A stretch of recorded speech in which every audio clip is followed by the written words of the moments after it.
जय श्री कृष्ण दोस्तों। कलयुग के अंत के बारे में हिंदू धर्म में कई गाथाएं और पौराणिक कथाएं हैं।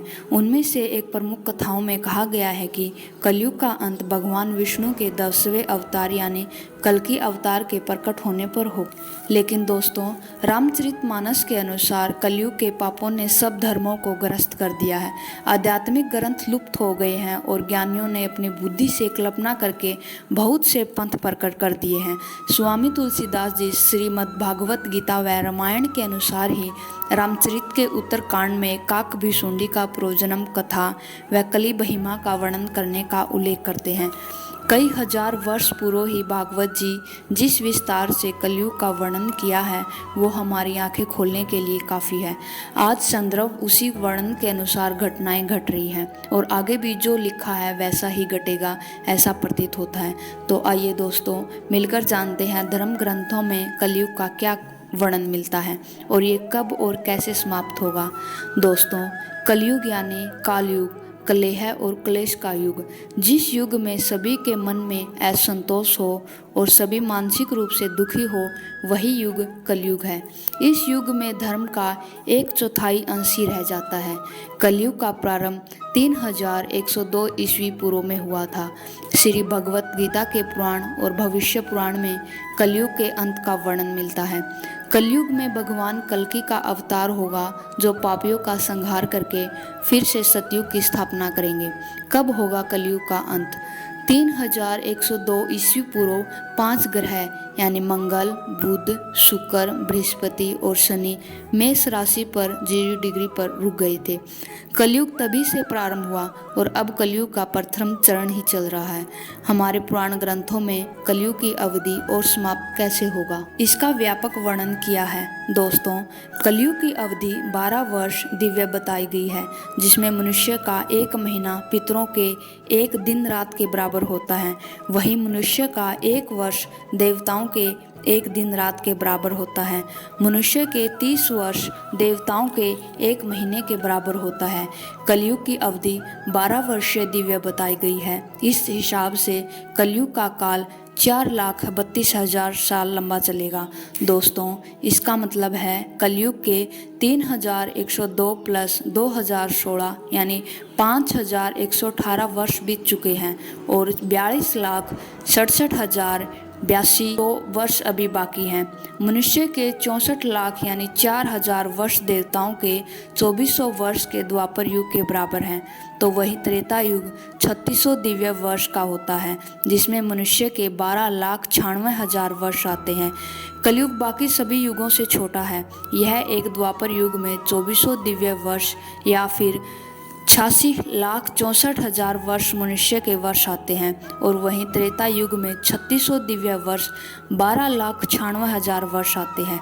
इस क्रम में सतयुग 4800 दिव्य वर्ष का होता है। वहीं मनुष्य के हिसाब से 17,28,000 के बराबर होता है। इन सब का योग दिव्य वर्ष के हिसाब से 12,000 वर्ष होता है। वहीं मनुष्य के हिसाब से कुल योग 43,20,000 वर्ष के बराबर होता है। यह मिलकर एक महापुराण बनाते हैं। दोस्तों, अब जानते हैं कि कलयुग के अंत में क्या क्या होगा। सबसे पहले तो मनुष्य की औसत आयु 20 वर्ष रह जाएगी। 5 वर्ष की छोटी उम्र में ही स्त्री गर्भवती हो जाएंगी और 16 वर्षीय मनुष्य वृद्ध हो जाएंगे और 20 वर्ष की आयु में ही इंसान की मृत्यु हो जाएगी। इंसान का शरीर घटकर बौना हो जाएगा। बृहदारण्यक पुराण में बताया गया है कि कलयुग में एक ऐसा समय भी आएगा जब इंसान की उम्र बहुत कम रह जाएगी। युवा व्यवस्था समाप्त हो जाएगी और प्राणियों के शरीर छोटे छोटे और रोगग्रस्त हो जाएंगे। जिस समय भगवान कल्कि इस धरती पर अवतरित हो गए, उसी समय मनुष्य की परम आयु मात्र 20 या 30 वर्ष रह जाएगी। जिस समय कल्कि अवतार आएंगे, चारों वर्णों के लोग शुक्र के समान हो जाएंगे। गौमाता भी बकरियों की तरह छोटी छोटी और कम दूध देने वाली हो जाएंगी। मनुष्य क्या खाएगा? दोस्तों, कलयुग के अंत के समय में धरती की ऐसी दशा होगी कि अन्न ही नहीं उगेगा और मनुष्य मछली मांस ही खाएगा और भेड़ बकरियों का दूध ही पिएगा। गायें तो दिखना भी बंद हो जाएगी तो बकरियों के समान होगी। एक समय ऐसा भी आएगा कि जमीन से अन्न उपजना भी बंद हो जाएगा, पेड़ों पर भी फल नहीं लगेंगे और नदियों का पानी सूख जाएगा। धीरे धीरे यह सब चीज़ें लुप्त हो जाएंगी। तो दोस्तों, कैसे होगा मनुष्य का स्वभाव कलयुग में? स्त्रियां कठोर स्वभाव वाली और कड़वा बोलने वाली होगी और पति की आज्ञा ना मानने वाली होगी। जिसके पास धन होगा उसी के पास स्त्रियां रहेगी। मनुष्य का व्यवहार गधों जैसा गुस्सेल और गृह गृहस्थी का बार ढोने वाला रह जाएगा। लोग विषयी हो जाएंगे, धर्म कर्म का लोभ हो जाएगा, मनुष्य रहित नास्तिक व चोर बन जाएगा। सब एक दूसरे को लूटने में लगे रहेंगे। कलयुग में समाज हिंसक हो जाएगा। भीड़ में लोग आएंगे और एक मनुष्य की जान ले लेंगे। जो लोग बलवान हो गए उन्हीं का राज चलेगा। मानवता तो मानो नष्ट ही हो जाएगी। रिश्ते खत्म हो जाएंगे। लड़ाई झगड़ों का प्रभाव ज़्यादा हो जाएगा। भाई भाई का दुश्मन हो जाएगा। एक हाथ दूसरे हाथ को लूटेगा। पिता पुत्र का और पुत्र पिता का वध करने में भी संकोच नहीं करेगा। अपनी प्रशंसा के लिए लोग बड़ी बड़ी बातें बनाएंगे किंतु समाज में उनकी निंदा नहीं होगी। इन सब बातों को सुनकर लगता है दोस्तों मानो वर्तमान की बात ही लिखी गई। चलिए दोस्तों, बताते हैं कैसा होगा मनुष्य का धर्म।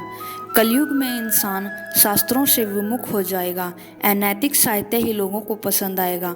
बुरी बातें और बुरे शब्दों का ही प्रयोग किया जाएगा। स्त्री और पुरुष दोनों ही अधर्मी हो जाएंगे। स्त्रियां पति धर्म का पालन करना बंद कर देगी और पुरुष भी ऐसा ही करेंगे। स्त्री और पुरुषों से संबंधित सभी वैदिक नियम लुप्त हो जाएंगे। श्रीमद् भागवत के द्वादश ग्रंथ में कलयुग के धर्म के अंतर्गत श्री सुखदेव जी परीक्षित जी कहते हैं, ज्यों ज्यों घोर कलयुग आता जाएगा त्यों त्यों उत्तरोत्तर धर्म, सत्य, पवित्रता, अक्षमा, दया, आयु, बल और समन शक्ति का लोप होता जाएगा। दोस्तों, कैसे आएगी महाप्रलय? कलयुग के समय में बहुत समय तक सूखा रहने के बाद कलयुग के अंतिम समय में बहुत मोटी मूसलाधार बारिश होगी, जिससे चारों ओर पानी ही पानी हो जाएगा। समस्त पृथ्वी पर जल ही जल हो। इसके बाद एक साथ 12 सूर्य उदय होंगे और उनके तेज से ये पृथ्वी सूख जाएगी। कलयुग के अंत में इतने भयंकर तूफान आएंगे, लोग मकान में नहीं रह पाएंगे और लोगों को गड्ढे खोद कर रहना पड़ेगा। धरती की सतह का 3 हाथ हिस्सा लगभग 4.5 फुट नीचे तक धरती का उपजाऊ हिस्सा नष्ट हो जाएगा। महाभारत के कलयुग के अंत में प्रलय होने का जिक्र है, जिसमें जल प्रलय से नहीं बल्कि धरती पर अधिक लगातार बढ़ रही गर्मी से होगा। महाभारत के वन पर्व में उल्लेख मिलता है कि कलयुग के अंत में सूर्य का तेज इतना बढ़ जाएगा कि 7 समुद्र और नदियां सूख जाएंगी। सरक नाम की अग्नि धरती को पाताल तक जला देगी। सब कुछ भस्म हो जाएगा। इसके बाद फिर 12 वर्ष तक लगातार बारिश होगी, जिससे सारी धरती जलमग्न हो जाएगी और फिर से जीवन की उत्पत्ति की शुरुआत होगी। दोस्तों, आज हमने कलयुग की ऐसी कई बातों को जाना है जिसे देखकर हम बहुत आश्चर्य तो नहीं होता, लेकिन जैसे जैसे कलयुग आगे बढ़ता जाएगा उतने ही ज़्यादा पाप, द्वेष और अधर्म इस धरती पर बढ़ते जाएंगे। लेकिन मानवता जीवित रहेगी और उसे जिंदा रखने व चंद लोग जो धर्म और नैतिक का रास्ता नहीं छोड़ेंगे। उम्मीद करते हैं आपको यह वीडियो पसंद आई होगी। यदि वीडियो पसंद आई है तो जय श्री कृष्ण जरूर लिखिएगा।